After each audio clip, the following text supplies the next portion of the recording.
Hey guys, welcome to CRG. We're going to fit a hot pipe today on a Nissan Navara. Please excuse any background noise. We are a noisy workshop. That is more than likely a hot pipe and a throttle pipe being made as we speak. So just quickly before we get onto the car, very basic tools needed to install the hot pipe. Hot pipe itself obviously, a long flat blade screwdriver, 13 and 12mm sockets, 6-inch extension and either a battery ratchet or a mechanical ratchet, and a pair of needle nose pliers or a really fine flat blade screwdriver or something like that. It's a pretty simple install, so let's jump on and get onto it. Alright, around here. So first up, a couple of little tips. The way I do it things, you might not have to. Straight away I remove the intake pipe just to create some room. If I don't do that, I physically can't get my arms in there. So I just undo the clamp. Again, some people don't do this because they can get their hands down there no problem. Pop this off. I just bend it out the way, tuck it down over here. That gives me some room in there. If you want extra room, you can pop the airbox open, and as you can see, that creates a whole heap of room down there. Next thing we do is we've got to release the wiring loom from the little catch here, just to create, again, a bit of room for the hot pipe. Just going to latch that back in there for the moment. Okay, so pop the wiring loom out and pull it up and over its caddy. So it just sits there like that for now. Alright, so now we can actually start removing the hot pipe itself. Just here we've got a 13mm bolt. Under here we've got a 13mm bolt. And then down here we've got a 12mm from the earth strap. So we'll remove all of those first.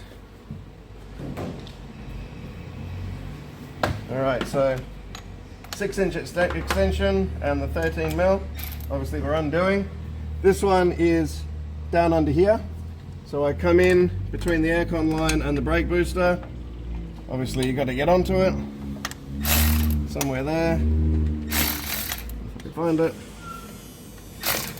Where are you? Alright, so there we go, as you come. Obviously don't drop the bolt if you can help it.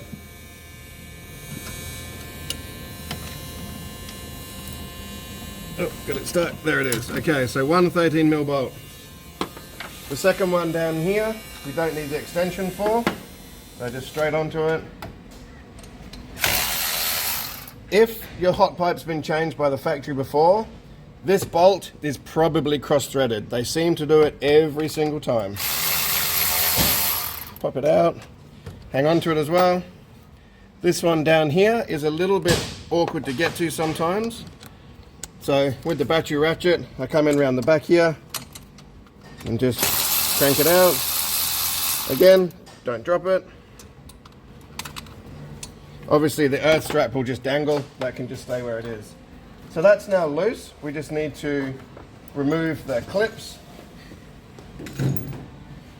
So this is the flat blade screwdriver. So when you come down in here, the clip is a half moon and it will lock in at the 2 points of the kind of C shape and up here. So we need to release it basically at the 2 sides of the center and that will pop it up. So put the flat blade screwdriver in, twist it and it will pop it out of the way. Come into the side, twist it and it unclips it. Oops, sorry camera. Put your hand down there and then pull it off the pipe and it just locks straight back in again. So they are kind of spring loaded, so if you don't get it quite right it will just pop back into place. Okay, so that one's off. So I've just tucked that one to the side for a minute. We do need to change the seal in that as well, but we'll do that after. Alright, all the way over to the back, same deal. Screwdriver down. Fortunately, the center of the C shape is always on this side from factory, so you can just come on down. Be careful of this wiring and vacuum line down here. Not sure if you can see them, this one here. Be careful of that one. Don't put excess pressure on it. There is an actuator under here and you can break it. So get down in there, rotate the screwdriver, pop the clip off, and up comes the hot pipe. So now we've got a little bit of a corkscrew motion to get it out. Lower it down at the front a little bit, rotate it, Now be cautious, this will probably drip oil everywhere, all over your rocket, all over your cover. Come on up, you're going to catch the brackets on everything, and out you come. Alright, so, here we go. From the factory hot pipe, we need the clip. To get the clip off, just use your pliers, basically just break away the plastic retainer. There's nothing you can do about it. That one didn't actually break, it popped off. And then get your clip out. Going to give that a wipe down because it's all oily. And there's no rags.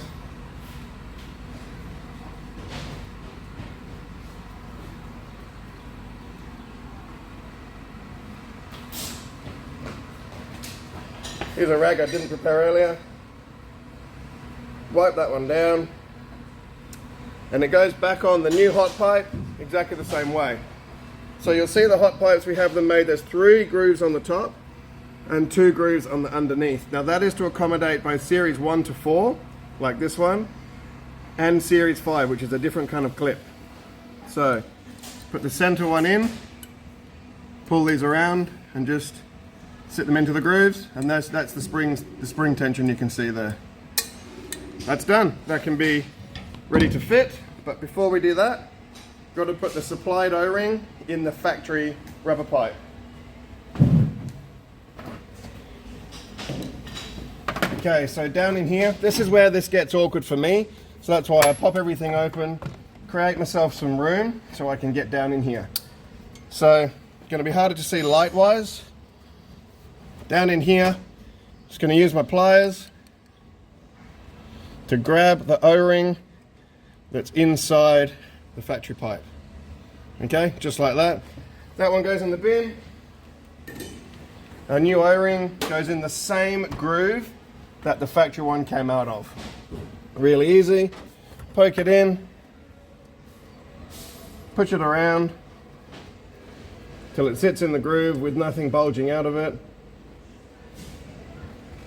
If it's not in the groove here, it will not fit. One mistake that we get every day when people don't follow the instructions is the O-ring does not go in that groove on the hot pipe. It does not go in that groove. It goes in the factory pipe because this here is the seal surface that O-ring will seal on, not this groove here. That groove there is where the locking ring at this end locks onto the pipe. Alright, so what we'll also do, I'll just use the grease here because it's clean, but you can literally shove your finger in the pipe, get a bit of the engine oil and smear up on there, and the same on the O-ring that's already in there.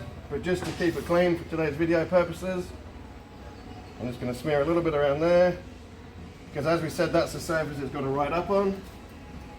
A little bit in there, not much to it. Wipe your fingers again. Okay, and now we'll fit the hot pipe.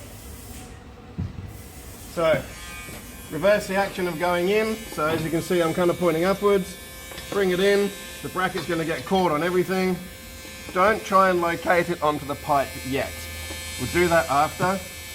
Just get these air strap out of the way. Keep the pipe out of the way. Corkscrew it down. Making sure we don't catch on this pipe again. This one here. Come on down and sit it into place just like that. So now we're going to put this bolt in loosely. So all it does is locates it for us.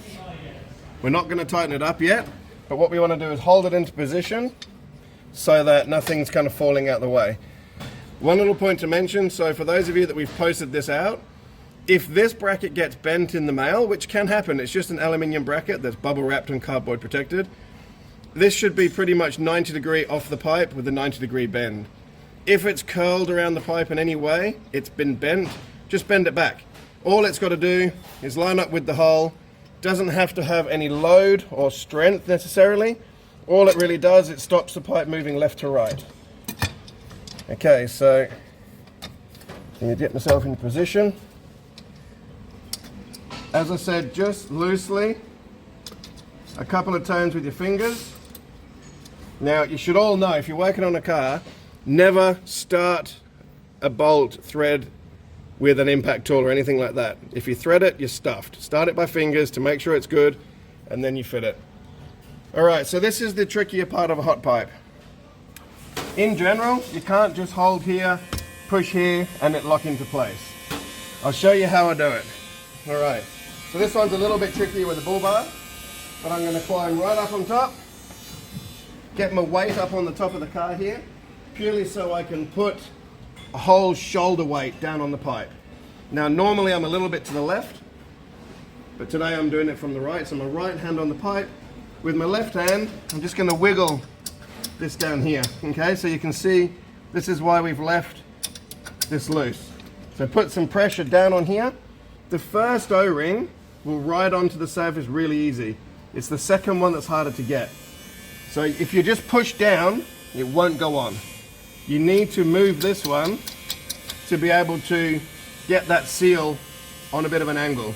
So we'll push down with all our body weight, wiggle it, wiggle it, wiggle it, and it's on. You see that? That clip just clicked into place. It made a little bit of a catch noise, and we're on. If I just push down on that, it will not go on. You do need to wiggle it. Imagine trying to push a 360-degree flat surface, as in the O-ring, onto a 360-degree flat surface. You basically need to get it on an angle for it to ride on a little bit of a time. So that's in place. We can hop down. So for those of you that have got really high raised cars, you end up 6 foot off the floor, so it's a little bit high. Okay, so you can either do this one up now or after, doesn't really matter. But now we need to get the pipe down here on. Now, that's why I've released all this, because otherwise I physically can't get my arms down in here. So we need to locate the pipe, as in shove it into position, and same deal here as there. If you just try and pull the pipe dead straight up onto the hot pipe, it probably will not go on. You need to come on at a little bit of an angle to get half of the O-ring to slide up first, and then the second half. Some of these are just as hard as that end. So let's go. So I'm grabbing it with my hand, bracing myself a bit, pulling it on a little bit of an angle, wiggling it, twisting it, pulling upward. There we go. It's on. That one was a good one. Pulled it up nice and firm, wiggled, twisted, and it came to an angle, and as I turned my wrist, click, it rode up onto that surface. All right, that's the bulk of it done. Now we just go back through and fit this 12mm bolt, tighten this one up, and we do not have another bolt up here. You don't need that one. So, a 13mm. There's this one here. Tighten him up. Done. A 12mm, as I said before, always start it by hand. If you're going into a threaded aluminium boss like you are, you can very easily cross-thread it if you get it wonky. Started it 2 or 3 threads, get on there. Done. Doesn't need to be any tighter than that. Now we can pop our wiring loom back in here, click it down. For Mercedes variants of the vehicle, just be really cautious that your wiring loom has got plenty of gap to here. For some reason the Mercedes cars seem to have a really tight wiring loom, so it's always a good idea to pull it away, just because the last thing you want is the inside of the wiring loom rubbing on this edge here. Not that there should be any sharp there, but the last thing you want is friction. So just make sure you've got clearance. Pop your airbox back on, line it all up, click it back in, put our pipe back on here, and tighten it down. So that's a hot pipe install. If you do the technique right, like I've explained with the riding it up onto the seal surfaces, they're all as easy as that. If you just try and yoink it on or smack it down, it will not go on. All right, I hope that helps with your hot pipe. Any questions, just let us know. We will do everything we can to help you. But other than that, well done, good job, hot pipe fitted.